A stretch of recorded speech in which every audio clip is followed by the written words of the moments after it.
8h50 mooy doog a jot bientôt 9h ngeen yeewu ca fajar ba tey àndandoo ak ñun yeewu leen yéen a def succès bi ma fàttaliwaat leen ko ñu ngi leen koy gërëm leen itam ci ni ñuy àndandoowee di partager ay ondes positives entre ñun ak yéen saa su ne ak fu ngeen mënti nekk. En tout cas on vous souhaite une très bonne journée comme promis wala comme tous les mardis c'est une rubrique parmi nous. Tey nous parlons d'un Sénégalais qui a réussi en Italie, c'est ça? Voilà. Un acteur, il est dans le monde du cinéma. Et c'est toujours pas évident pour des Sénégalais. Non.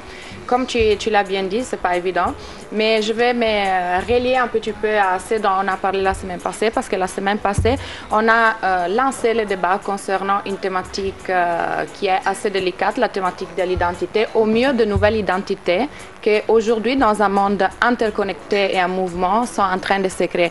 On a parlé de l'histoire de Moustapha Mbaye, que c'est un Italien, fils des Sénégalais qui ont émigré en Italie, pour parler justement des Européennes d'origine sénégalaise qui vivent cette, disons, division, cette partage entre plusieurs identités, parce qu'ils se sentent peut-être appartenir plus à un pays, mais ils ne sont pas reconnus 100% ni dans les pays où ils sont nés, ni dans les pays d'origine.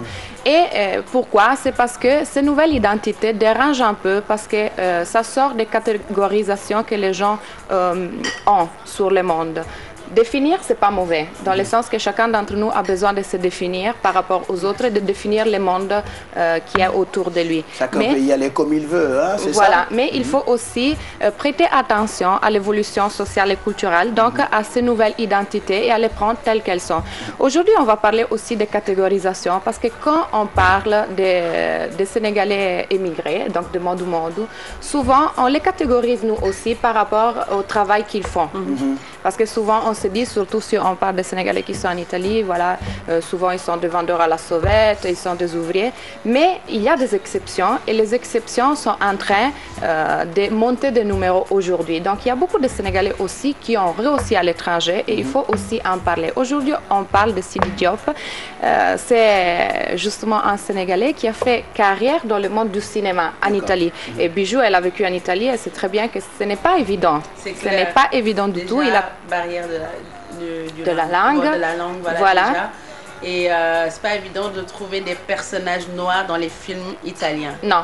Et ce qui est intéressant, c'est qu'il a participé comme acteur protagoniste dans un film, La vita è una cosa meravigliosa dei fratelli Vanzina, La vie c'est une chose merveilleuse, où il interprète à Modou Modou, dans le sens que c'est un Sénégalais qui est parti en Italie et qui est servant dans une maison d'Italiens et qu'il fait croire à sa famille au Sénégal d'avoir réussi en Italie. Et à un certain moment, le père sénégalais décide de débarquer en Italie.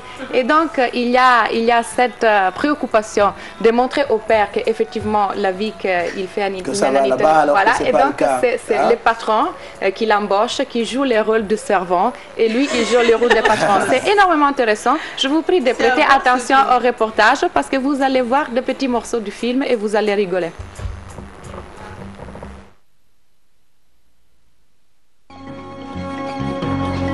Papa, maladada dama leen a bëgg a woon fi may dund sama kër gi mu ngi ci tund wi dàq ci Rome fii mooy centro storico. maa ngi salon bu mag sama studio bois antique lañ ko defaree salle à manger waañ ñetti néeg waxuma la dara sax sama terrasse bi soo fa taxawee tund wi yëpp ngay gis douze ba nag maa nga fal ponkalum jacuzzi. Ah papa maa ngi koy fàtte sax sama oto bi ma jënd ñaar ñoo ko am ci dëkk bi man ak Buona Silvio Berlusconi. L'Italie, c'est pas l'Amérique, mais l'Italie peut-être c'est un peu plus difficile étant un immigré. Bon, il y a des problèmes de papier, il y a des problèmes bon, il y a beaucoup de problèmes qui se posent que ce n'est pas, soi-disant, l'Amérique. Mais quand même, donc, je veux dire, l'Italien, il y a quelque chose de plus qu'il a. L'Italien a la culture, mën nañ ne nit ñu baax nañ quoi, voilà, nit ñu baax nañ bokk ñoog yeneen am nañu xol, mën nañu yaatu nañ, mën nañu accueillir gan comme li ñuy wax Sénégal pays de teranga, mën nañ ne les Italiens sont comme ça. Ah papa, sama diallo wo déedéet maa ngi nii Villa Borghese di doxantu ak sama boy bi ci sama limousine bi. Arrivé en Italie, disant que je voulais faire le théâtre, le cinéma, alors donc les Italiens même, ils me regardaient, ils disaient, le gars là, il vient de je ne sais pas d'où et il veut réaliser son rêve. Mais quand même déjà, je remercie le bon Dieu parce que l'Amérique m'a déjà donné le courage pour me dire que the sky is the limit. Donc, de là, j'ai parti avec le rêve et l'expérience. Et puis bon, je me suis présenté comme acteur en essayant toujours, parce que aussi j'ai fait des auditions, si ça se dit. Auditions, et puis bon, j'ai fait des castings. J'ai eu l'occasion de voir des grands cinéastes et ils m'ont reconnu et ils m'ont donné l'occasion. Voilà. J'ai débuté avec La vita è una cosa meravigliosa, c'est un film de Carlo Vanzina, de qui j'ai fait le majordome, si ça se dit, de Gigi Proietti. Alors l'histoire, ça fait partie des films qu'on a reconnus et que les gens me reconnaissent. C'était la série Gomorra que j'ai fait avec les Camoristes. C'est traité du livre de Roberto Saviano et bon, le réalisateur était Stéphane Solima. damay wax rek ni nit ku nekk na gëm sa bopp parce que moo njëkk ci lépp ci àdduna boo gëmee sa bopp ba pare gëm yàlla comme ça comme ni ñuy waxee gëm sa bopp gëm yàlla yaakaar yàlla aussi parce que ñett yooyu c'est très important ba pare bañ a arrêté daal loo gëm dem ci ba jeex daal. papa papa nawe na nga def alhamdulillah na nga def naka wax kër ga Claudio che fai lì imbambolato prendi subito il bagaglio di mio papà. Sempre per piacere, dottor Dada. C'est ça, hein? C'est des petits mensonges que beaucoup de Sénégalais vivent. C'est ce qui pousse souvent les jeunes à vouloir aller en Italie coûte que coûte. Hein? Oui, ou aller à l'étranger en général, malheureusement. Et c'est vrai aussi que quand même, c'est bien aussi de montrer les difficultés que la migration enchaîne, justement, pour éviter que les gens se précipitent. Mais il faut aussi dire que les gens devraient être libres de pouvoir voyager pour se retrouver ou pour tenter leur chance. Même découvrir aussi. Voilà, on a vu le cas de Sidi Diop, comment il a dit, l'Amérique, parce qu'il était parti d'abord aux États-Unis en 1993, et il a dit « the sky is the limit ». Donc, il faut tenter, il faut oser. Bien sûr, il n'est pas arrivé à l'étranger. Comme il l'a dit, gëm sa bopp. Voilà. Gëm yàlla ak gëm sa bopp mooy tax ba ngay réussir ci ay domaines yu bari. Voilà, voilà, il a dit, bien sûr, il n'est pas débarqué en Italie, il est devenu acteur du jour au lendemain. Voilà, le processus n'était pas évident, n'était pas facile. Il est parti aux États-Unis sans papier, comme beaucoup de gens, mais quand même, il a commencé à étudier le théâtre et le cinéma aux États-Unis, dans de grandes écoles à New York. Après, il a décidé de partir parce qu'il était sans papier, c'était un peu difficile, et l'hasard ou le destin, on ne sait pas. Il l'a amené en Italie, il a dit que lui, il était arrivé pour faire l'acteur. Et comme il a dit aussi dans l'entrevue, les gens rigolaient.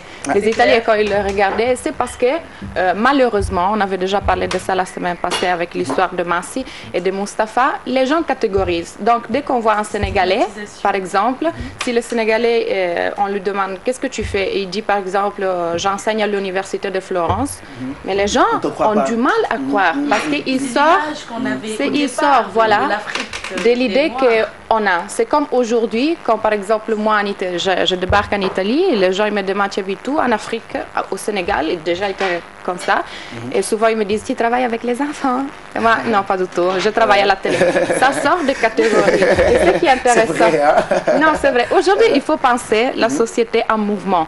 La société fait partie d'un processus d'évolution et les gens doivent comprendre ça. Et donc, avec le monde a beaucoup évolué maintenant. C'est que les gens ils commencent à comprendre, hein, grâce à ce. Mais il y en a qui ne comprennent toujours pas, pas cher. Parfois, moi, ma mère, il y avait une personne qui lui demandait comment elle a fait pour venir en Italie, puisque dans les reportages, il n'y avait que des arbres, des cases autour de chez elle. Donc, elle lui a dit qu'elle récitait un verset de Coran, que le matin, elle récitait ça pour aller en Italie, le soir, elle récitait ça pour revenir au Sénégal. Au Sénégal. Et la personne y a cru.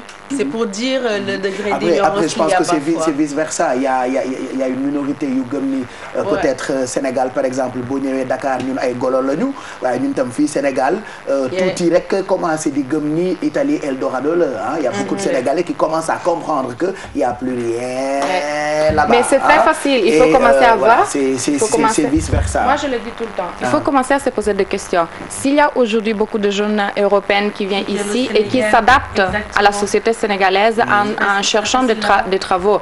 Salaire sénégalais, des travaux normaux. Donc, tu peux trouver des jeunes Français qui travaillent dans les bars comme serveurs. Donc, il faut se poser des questions. Donc, est-ce que ces gens-là s'en fous à venir dans un pays où il y a moins de possibilités? Aujourd'hui, souvent, on dit l'Afrique, c'est le futur. L'Afrique, ce n'est pas le futur, c'est le présent.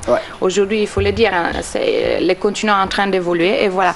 Bon, l'exemple de Sidi Diop, c'est un exemple positif. Si on a la constance, la volonté, et si on met le travail, et les études aussi, parce qu'il a étudié avant de se présenter comme acteur, on peut y arriver avec, voilà, avec la constance. Et puis moi, je reste convaincu qu'il y a beaucoup d'autres Sénégalais qui ont réussi en Italie et qu'on ne connaît pas. Hein? Mais même dans la politique, dans tous les milieux, on a des mannequins, des animateurs. Il y en a quand même qui ne sont pas connus peut-être ici. Il y avait un animateur sénégalais aussi à la télé italienne. Oui, qui travaillait, voilà. Mais pour les gens qui veulent avoir des petites infos sur Sidi Diop, il a son site sididiop.com. Vous pouvez trouver aussi tous les films auxquels il a participé. Il a joué dans une série, comment il a dit, Gomorrah. Il a fait aussi du théâtre avec la compagnie Lavia et il a travaillé, comme on a vu, avec de grands acteurs, Gigi Proietti, Nancy Brilli. C'est pas évident hein, pour tout le monde, même pour un Italien, c'est très compliqué. Mais maintenant, je voulais... Juste rappeler, est-ce que ce film existe en version française? Malheureusement non, mais peut-être sur YouTube, sur YouTube, s'il y a les options de sous-titres, voilà. Vous pouvez de voir. Hein? Ah oui, parce que c'est trop marrant, c'est super. Vous avez vu de petits extraits. Et je voulais vous poser une question sur une réflexion qui a été lancée sur le net, qui a créé un énorme débat concernant les nouvelles identités. Parce qu'il y a eu un groupe de femmes italiennes mariées avec des hommes qui viennent de plusieurs pays africains qui ont décidé de créer des groupes, des rencontres pour des familles qui ont appelé afro-italiennes. Donc la question c'était sur les mots afro-italiennes pour définir les fils métis, parce qu'ils ont dit nous on n'aime pas définir nos fils ni métis ni mulâtres parce que ça rappelle un petit peu l'histoire passée. L'époque. On devrait dire mixte par rapport au terme anglais mixte. Nous on veut les appeler les afro-italiens. Et donc ils ont organisé des groupes où ils organisent des rencontres que pour familles afro-italiennes, dans le sens qu'il faut avoir un enfant noir ou métis. Ça a créé beaucoup de débats. Je vous dis ce que je pense et après, je voudrais savoir, vous, en tant que Sénégalais, qu'est-ce que vous en pensez par rapport à ça? Bon, moi, je le trouve un peu limitant. C'est clair. Et un peu discriminant aussi. Peut-être ou que des enfants métissés, c'est ça? Oui, et je voulais vous poser l'attention sur les mots afro-italien, parce que je même écrit sur le net par rapport à ça, afro.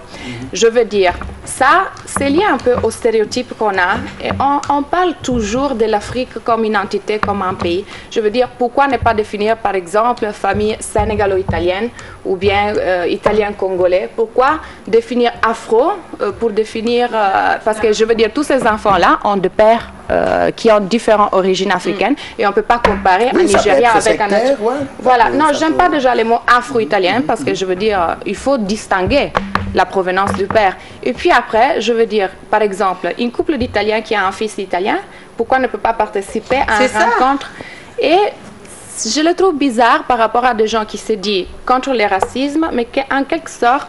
Moi, je dis que c'est du racisme. Est-ce qu'ils ils partent là-bas avec les enfants? Oui, parce que normalement, l'idée, c'est de faire vivre, de montrer aux enfants qu'il y a des enfants comme eux. Oui, mais ça va... Voilà. Par rapport à leur état d'esprit, s'ils ont parlé d'ouverture jusqu'à la formation de ce groupe. Avec des hommes d'un autre continent. Enfin, d'un autre continent. Et après, vouloir limiter les enfants pour qu'ils soient un peu... C'est comme ce que Pape Cheikh a dit tout à l'heure. C'est un peu un truc de secte. C'est surtout montrer aux enfants que vous êtes différents des autres. Et pour moi, un enfant, c'est un enfant. Il n'y a même pas le lieu de lui dire tu es un afro-italien, tu es un enfant, un point, c'est tout. Tu te mélanges avec les autres enfants. Et le fait de limiter les rencontres juste aux enfants métissés, je ne comprends pas. Imagine un parent avait déjà un enfant avec une africaine ou elle-même avait déjà un enfant avec un Européen. Ils font comment? Nous ne sommes pas d'accord pour ça. Ils viennent sans l'enfant qu'ils ont eu avant le mariage avec l'Africain. Qu'est-ce qui se passe? Ce qui est intéressant, c'est que... Pour moi, c'est raciste, c'est assez raciste quand même. C'est que je ne vois pas, par exemple, des Japonais se lever et dire on fait une communauté italo-japonais, ou bien ma mère, qu'elle est de la Sicile et mon père du Veneto, on fait les enfants vénéto-siciliens. C'est un peu bizarre quand même, mais après, chacun est libre de voir comme il veut. Aussi. Et aux gens aussi, s'ils veulent participer sur Internet, de dire ce qu'ils pensent par rapport à l'appellation afro-italien. Voilà, donc c'est ça. Sidi Diop, donc, qui a réussi en Italie, qui a joué qui joue dans des films. On vous conseille donc ce film dont on a vu un extrait. La vita è una cosa meravigliosa. La vita what? Comment? La vita è una cosa meravigliosa. C'est une chose merveilleuse. D'accord. Donc pour chercher ça sur YouTube, il faut écrire en italien, c'est ça? Oui, ou bien vous allez sur le site de Sidi Diop, sididiop.com, et vous allez trouver tous les renseignements. Merci Chiara. C'était parmi nous. On en profite juste pour saluer nos amis qui nous suivent depuis l'Italie. Sénégalais yooyu fa nekk am jom lool. ñu ngi nuyu yaayu Nima kooku sama yaay la di ko fóon bu baax ñu ngi koy def mbàcc bu grande sax.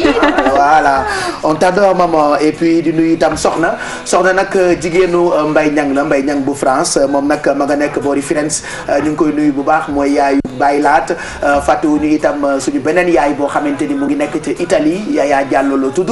Alors moom tamit ñu ngi koy nuyu di ko bégee bu baax ak Sénégalais yi nekk ci Italie yëpp di ñu seetaan ñu ngi leen di ñaanal bis bu neex Tata Fifi on t'oublie pas Tata Fifi ta yaay Mouhamed ak Baye Cheikh moom tam ñu ngi koy nuyu ak bépp Sénégalais boo xam ne ni yéen a ngi ñuy seetaan ca Italie 9h07 Chiara que vous retrouverez bu ca kanamee n'est-ce pas?